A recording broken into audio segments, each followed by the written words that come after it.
Assalamualaikum warahmatullahi wabarakatuh.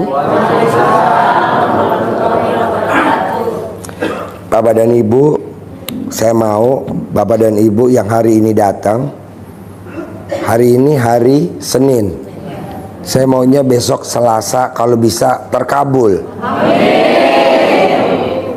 Emang Pak Haji tahu tekniknya supaya hari ini saya datang, besok harus terkabul? Tahulah, kalau nggak mungkin tahu, mana mungkin tamu-tamu kita yang terdahulu pada terkabul semua. Kalau ya kan, buktinya kita. Bapak dan Ibu coba perhatiin. Ini kalau memang benar, praktekin. Kalau nggak benar jangan. Coba Ibu perhatiin. Ibu tahu petani tembakau? Di mana petani tembakau? Mana? Temanggung, Jawa Tengah. Ibu perhatiin, itu nanam tembakau setahun sekali apa setahun 5 kali? Setahun? Kalau udah belum musim panen dia nggak nanam kan? Lebih baik diem aja. Rata-rata petani tembakau sukses gak? Maksudnya kaya raya gak? Sugih gak? Itu pasti nonton tuh petani tembakau. Apa yang bikin dia sugih? Coba pemilik tembakau, bandar tembakau, atau pabrik rokoknya deh. Dari tembakau bukan pabrik rokok. Kaya gak pabrik rokok? Coba siapa yang bisa nyebutin kenapa kok dia bisa kaya raya? Baik pabrik rokoknya, pabrik tembakaunya, bahkan udah dilarang sama pemerintah, ngerokok itu berbahaya, nggak ngaruh, tetap dia kaya raya. Malah bahasa Indonesia saya, orang sakit itu kalau nggak ngerokok. Kalau ngerokok berarti sehat apa enggak? Yang ngerokok orang sakit apa orang sehat? Maksud saya yang ngerokok ini orang sakit apa orang sehat? Hah? Ada gak orang sakit ngerokok? Nggak ada kan? Berarti yang ngerokok orang sehat. Sehat.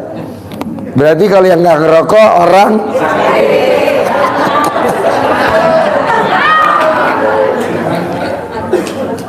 enggak lah, nanti pemerintah manggil saya. Pak Haji, lo ngomong apa lo di YouTube lo? Enggak, pemerintah maaf, lo nggak ngasih duit sih. Enggak lah, humor.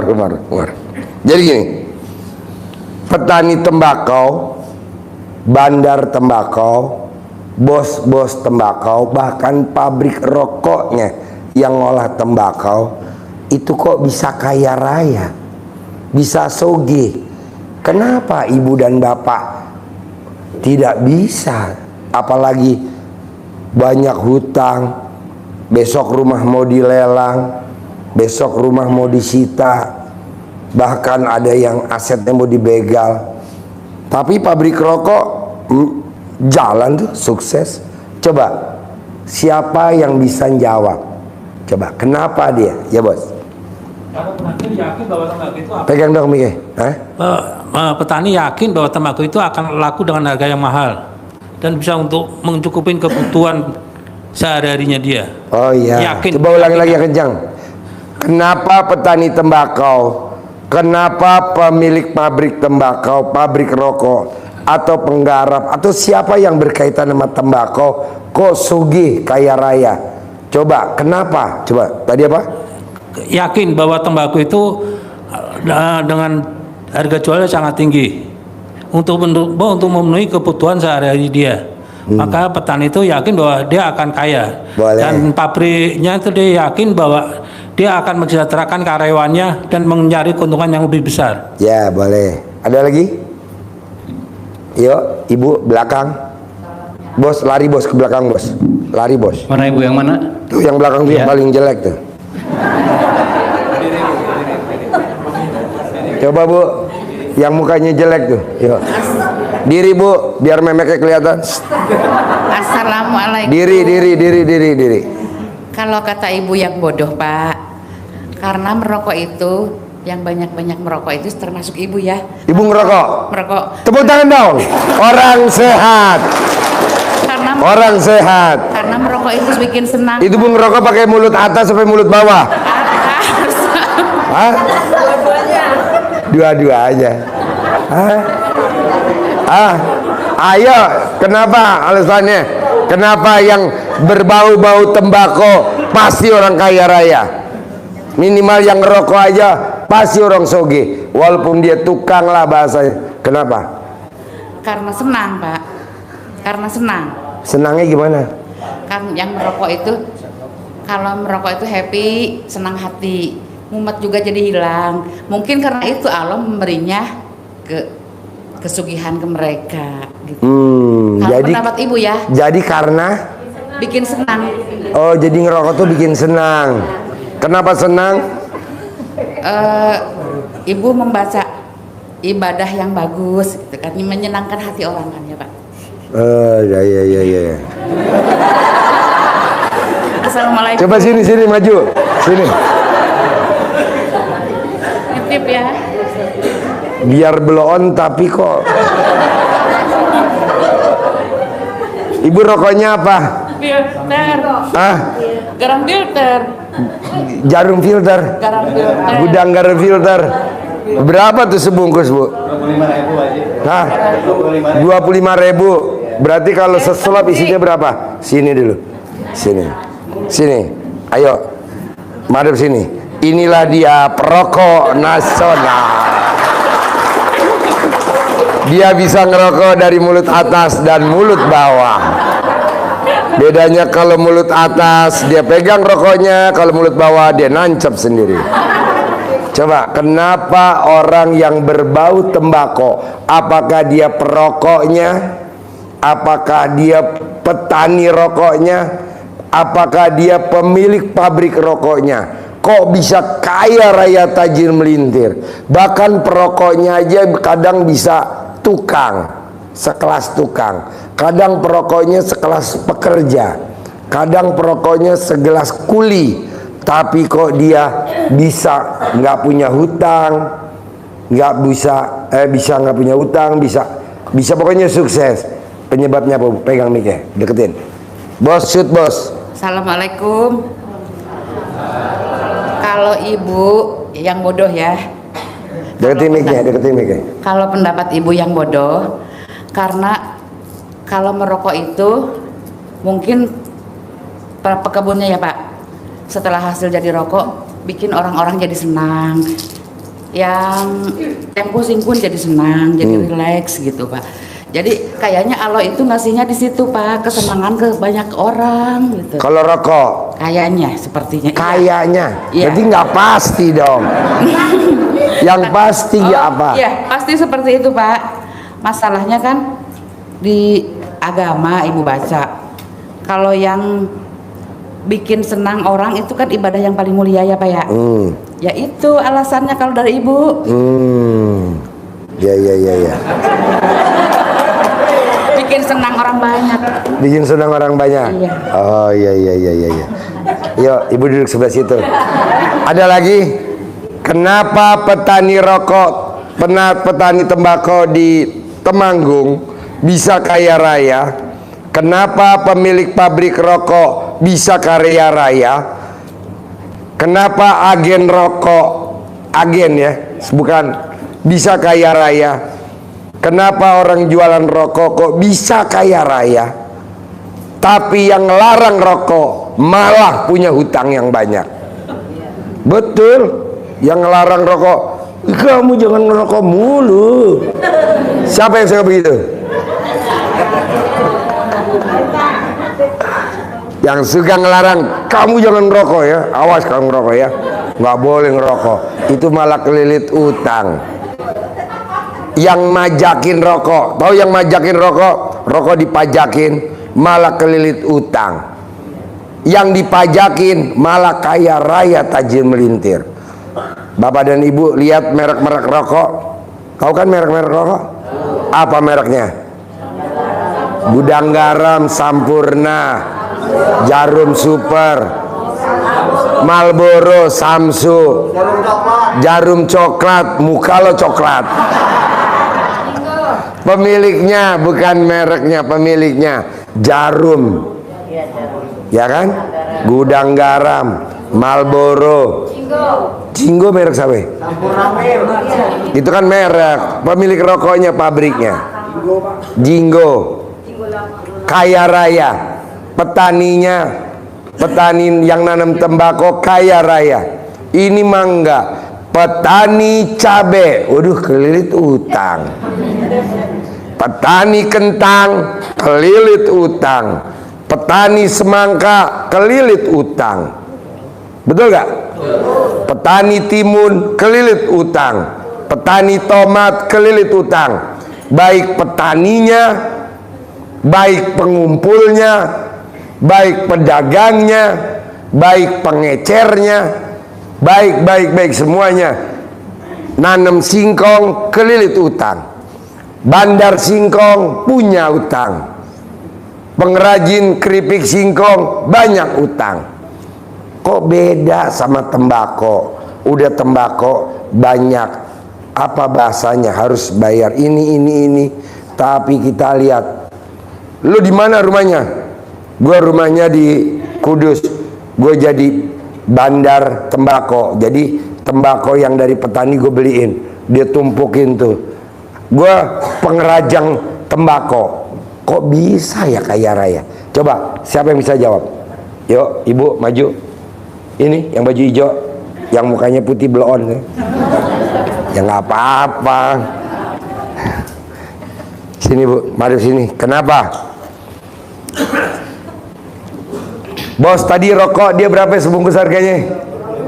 Jadi satu selop isinya berapa? Waduh, isi berapa tuh? 20. Hah? 20? Emang lo ngerokok? Emang lo ngerokok? 10. Kalau kontol lo 20. Yo, kenapa alasannya? Jadi kalau kenapa sih? Mari sana. Apa? Mari sana. No. Ini. Ya.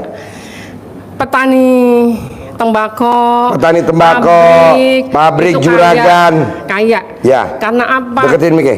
Karena yang penghisap rokok, apalagi udah kecanduan, lebih baik dia beli rokok daripada beli beras, daripada beli makanan yang lain, Pak Haji.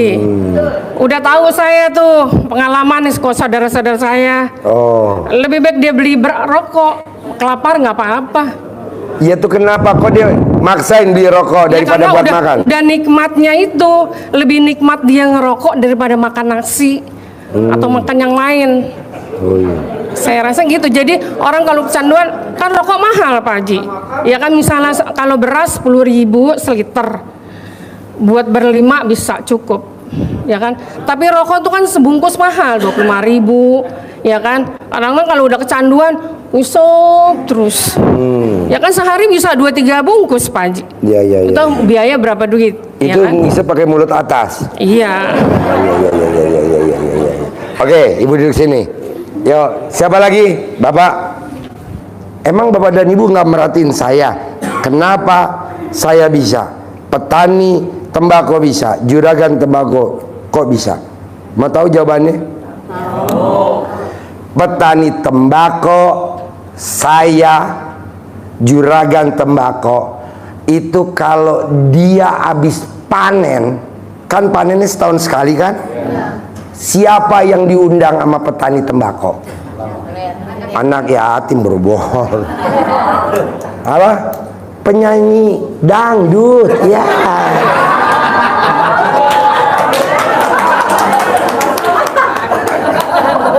Iya. Bener apa enggak? Happy, gembira, senang. Dia panggil. Emang petani tembakau kalau duitnya banyak, emang dia keluar dari kampungnya, misalkan dia ke Jakarta? Enggak, di kampungnya itu aja. Hah? Iya dipanggil ya penyanyi, ya pada istilahnya seneng-seneng lah, gembira, seneng-seneng gembira. Saya juga begitu. Apa pernah Bapak nanya, jawaban saya langsung menuju ke permasalahannya? Boro-boro. Bapak nanya apa, saya jawabnya apa. Tapi terkabul tuh. Bayangin, sakit batu empedu. Jawabannya kayaknya nggak masuk logika deh. Mosok kelapa hijau direbus, kasih air kelapanya diminum, kok bisa hilang tuh batu empedunya? Apa hubungannya? Batu sakit kista leper, sakit TBC tulang, di mana-mana TBC tulang mati. Sakit hidrosipalus, kepalanya gede, bisa sembuh. Atau Bapak lihat tuh, ada yang sakit apa namanya, nggak bisa jalan karena centong habis. Itu kepalanya saya pukul-pukul pakai duit. Pernah lihat di YouTube saya? Kepalanya saya pukul-pukul, kok bisa jalan? Apa hubungannya duit sama sakit stroke atau sakit lumpuh? Bapak dan Ibu bisa lihat waktu di masjid di bawah, datangnya digendong dari Makassar, dia nggak bisa jalan. Kenapa saya pukul-pukul pakai duit 50.000, dia bisa jalan? Dan duitnya yang bekas mukul, kalau nggak salah 1 gepok 5 juta, saya kasih ke dia, ambil aja deh. Kata orang, gelo lu Ji. Enggak lah. Ibu cek di hotel, ada tamu saya 3, saya inepin di hotel. Bos, kandang penuh, nggak ada, lo nginep aja di hotel. Nanti kita privatnya di La Moda, dekat hotel apa, lalu situ aja, nanti kita ngobrol tinggal turun. Berapa Bu biaya nginep di hotel? Minimal kan harganya 1 juta semalam. Berapa hari Ji? Ya 3 hari lah. Kapan waktu kan gue belum tentu ada waktu. Nanti kita ngobrol di bawah di Grand Hyatt. Kita ngobrol nanti di restorannya di lantai 3. Itu Bu, yang makan di Grand Hyatt di lantai 3 itu nggak ada yang mukanya ke ibu, nggak ada. Hampir nggak ada Bu. Hah?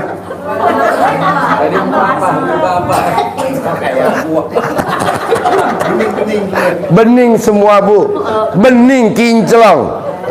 Saya bayarin. Dan buffet makan di Grand Hyatt buffet 1 orang 450.000. Nah kita sekali ngobrol di buffet di Grand Hyatt tuh, di Plaza Indonesia, di Grand, di itu minimal kita 10 orang udah 4,5 juta.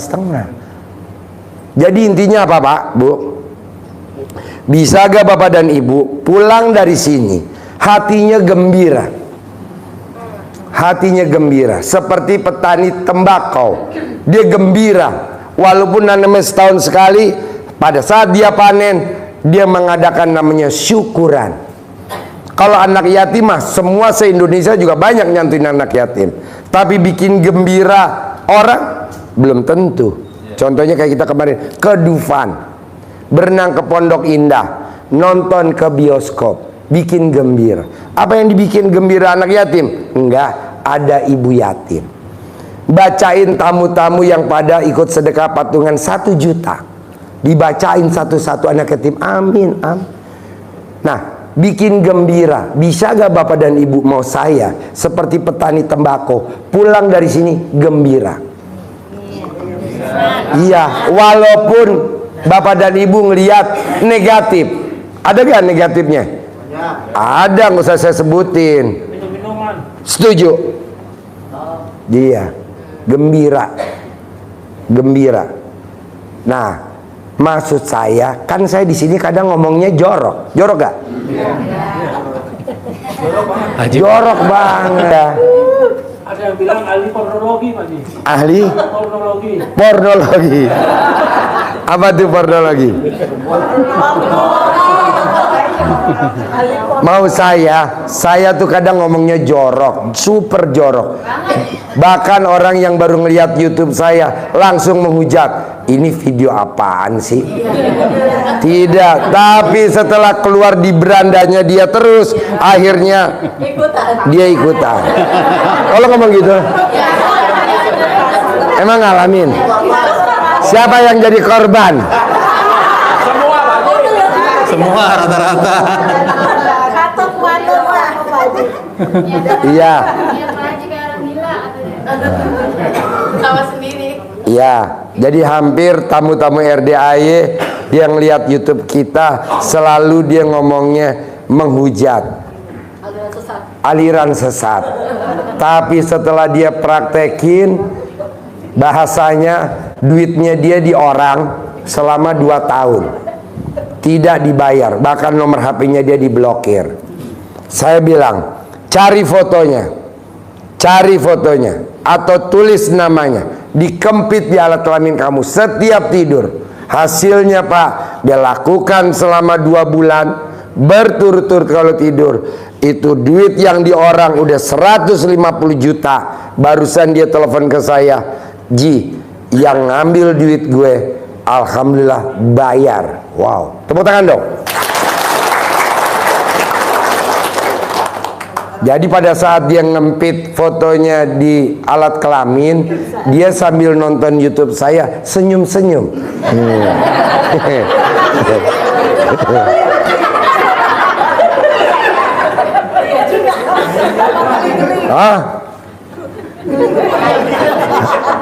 Iya, maksud saya, ibu bisa gak dari bangun tidur sampai mau tidur isinya gembira, ketawa, senyum. Kalau nggak bisa ketawa, nggak senyum, gampang. Kalau ibu punya pasangan hidup, remes alat kelamin pasangan hidup. Kalau nggak ada, remes punyanya sendiri. Nggak apa-apa kan, yang penting terkah. Yang penting halal. Petani tembakau juga begitu Pak. Pada saat dia panen, dia panggil penyanyi dangdut, dia panggil orkestra, dia panggil, dia gembira, dia nyanyi-nyanyi, dia bergembira. Bapak dan Ibu, ada yang agamanya non-Islam, Kristen, atau Buddha atau Hindu. Bapak dan Ibu lihat di gereja, apakah dia langsung berdoa ke Tuhannya? Nah, apa yang dilakukan? Nyanyi, jreng, jreng, jreng, jreng, jreng, jreng. Begitu. Kenapa kita yang Islam nggak gembira? Ini dia datang di sajadah gelar, pakai mau kena, dia nangis. Bahannya gue pengen kawal loh. Nggak boleh. Buat apa nangis? Orang ini semua udah atas izin Tuhan, Allah Subhanahu wa Ta'ala, udah seizin. Kenapa kita nangis? Dan dia ulangi lagi, dia cerita lagi bahwa dia tuh tadi didatengin debt collector. Kata Tuhan, emangnya gue budak? Ngapain lo cerita lagi? Jadi baru harusnya yang dilakukan apa? Alhamdulillah, alhamdulillah 99 kali. Pasti besok pagi hutang saya lunas. Kok cerita lagi, Allah, tadi kan kata ya, kok. Tapi kata kiai gue disuruh nangis, Ji. Lo periksa dulu kiainya pakai Robicon nggak? Gue diajarin sama orang pintar, harus bikin tajub Allah dengan nangis. Apakah dengan kita nangis Allah takjub? Buktinya ibu lihat anak yang nangis rewel, apa ibu takjub? Bapak takjub? Takjub gak? Enggak, malah kita kesel. Papa, besok kalau aku nggak punya sepatu hitam aku nggak boleh sekolah. Papa. Akhirnya papanya kesel. Besok nggak usah sekolah, oke? Nggak usah sekolah. Ya Pak. Jangan dong. Apa yang dilakukan kalau biar orang tua kita beliin? Kitanya jangan ngerengek, tapi kita nyapu, kita ngepel, kita cuci piring, kita benahin. Mobilnya papa kita cuci. Cari perhatian. Nah, coba dan ibu, cluenya, bisa gak cari perhatian Allah? Cara berdoanya, terima kasih Allah, terima kasih. Hutang saya sudah Allah lunasi. Terima kasih Allah, terima kasih. Ayatnya, berprasangka baiklah kepadaku. Jadi harus prasangka baik sama Allah bahwa utang kita udah dilunasin sama Allah. Padahal belum. Nanti Allah akan kebakaran jenggot. Malaikat, sini. Ya Allah, kata malaikat, ini kenapa si ibu yang mukanya jelek utangnya udah lunas? Kata malaikat, belum Allah. Ini dia bilang udah, jangan bikin malu gue ya. Lunasin nggak? Lunasin. Tepuk tangan dong. Bapak dan Ibu, ini cara berdoa yang gini adanya di RDAY. Nggak ada di pesantren lain ngajarin gini. Ngeri kan? Setuju gak? Iya. Cari perhatian. Apa tadi? Iya, jadi terima kasih Allah, terima kasih. Saya dikasih hutang yang banyak senilai 50 miliar. Buat saya ini bukan masalah, tapi ini anugerah. Hikmahnya dengan anugerah utang saya 50 miliar, saya jadi makin dekat sama Allah. Saya jadi rajin ibadah, saya jadi rajin berdoa, saya jadi rajin bersedekah. Dan yang lebih dahsyatnya Allah, ini tidak ada di tempat pengobatan lain, hanya ada di RDAY. Kata Allah, yang mana? Saya disuruh ML sehari 3 kali Allah.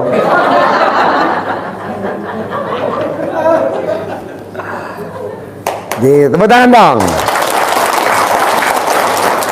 Bu, emang ada orang hajatnya terkabul wasilanya ML setiap hari atau ML sehari 2 kali atau nggak ada Bu? Ibu coba lihat, cek, nggak ada.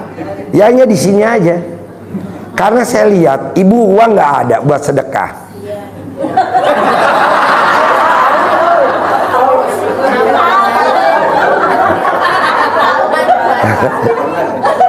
Udah tahu jawabannya? Apa jawabannya?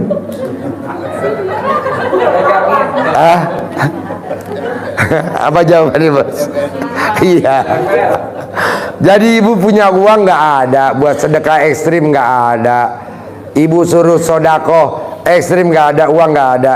Ibu suruh riado nggak mau karena ibu ninggalin keluarga.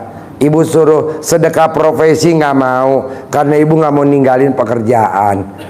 Ya udah, kita lakukan yang ibu punya dan yang bapak punya. Apa tuh? Setuju? Tepuk tangan dong. Bisa gak bapak dan ibu yang ya sodako? Jadi lo nawarin ke suami lo, nawarin, Papa, malam ini mau makan apa, Papa? Kalau suaminya udah gak mampu, Kalau yang gak mampu, antri, ntar gue siapin bandot. si bolong.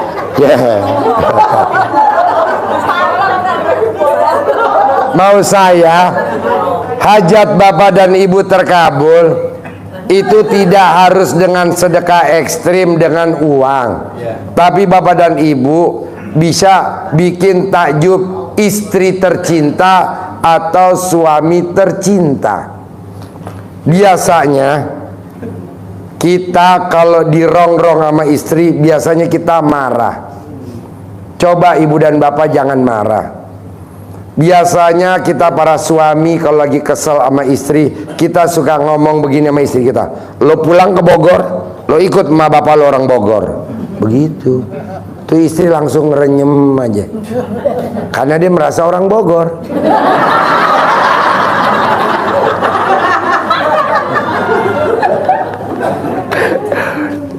Apalagi kalau bapaknya udah meninggal, ibunya udah meninggal, itu istri tercinta wanita itu dia langsung sedih, nangis. Apakah itu bikin tajub Allah? Enggak, karena itu istri salah satunya ciptaan Allah.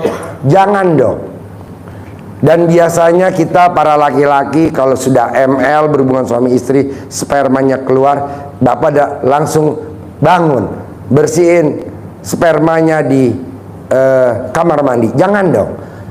Istri kan butuh perhatian juga. Jadi kalau habis ML spermanya keluar, bapak jangan keluar dari kamar dulu, tetap di situ. Nunggu apa Ji? Nunggu tawon datang.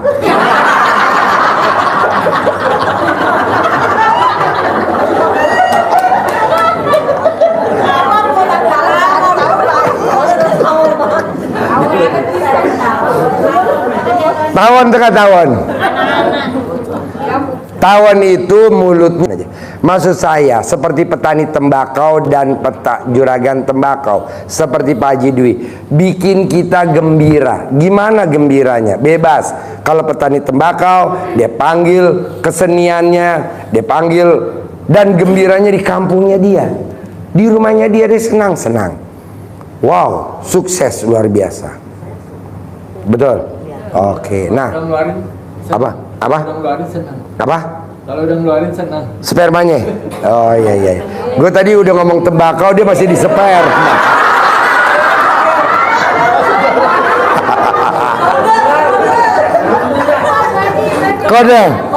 Kode. Coba Bu, praktekin Bu. Masih muda mereka. Oh iya, ini Saya udah tua. ada kuda yang udah tua. Maksud saya Pak, coba Bapak dan Ibu, bisa gak untuk terkabul, mau dia 10 miliar, apakah nilai hajatnya 50 miliar atau nilainya 100 miliar, terkabul dengan hati gembira. Karena petani tembakau kalau udah panen dia gembira, dia senang-senang di semalaman itu. Ibu lihat orang-orang Mekah, orang-orang Arab itu dia joget, dia gembira.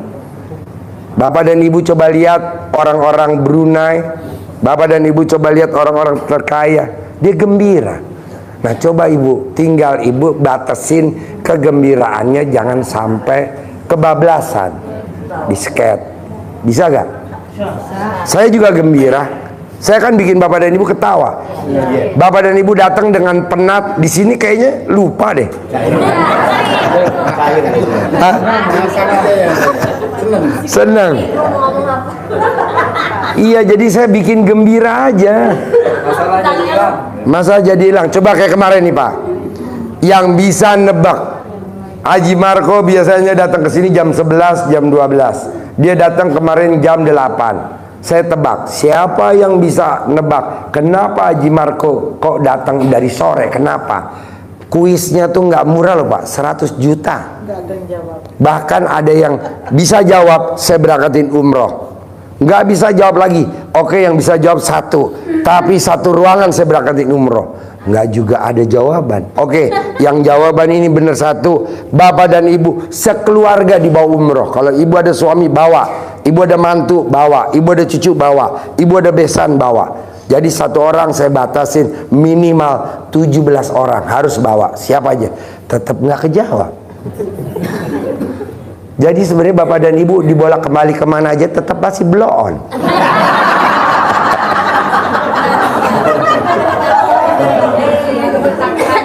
Maksud saya hari ini cluenya adalah Ibu dan Bapak bisa gak nanti pulang dari sini hatinya gembira, seperti petani tembakau di Temanggung, seperti juragan-juragan tembakau, seperti Pak Haji Dwi. Saya gembira aja, mau ngomong jorok gembira, mau dia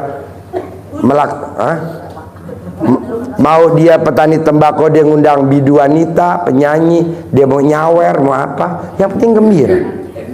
Bisa kan? Kayak kemarin anak yatim kita bikin saweran di bawah, gembira. Anak yatim kita bawa ke Ancol, ke Dufan, kemana, gembira. Nah, coba Bapak dan Ibu, saya maunya besok Selasa harus ada yang terkabul hajatnya. Bisa gak gembira? Awas kalau gak gembira, saya sedih.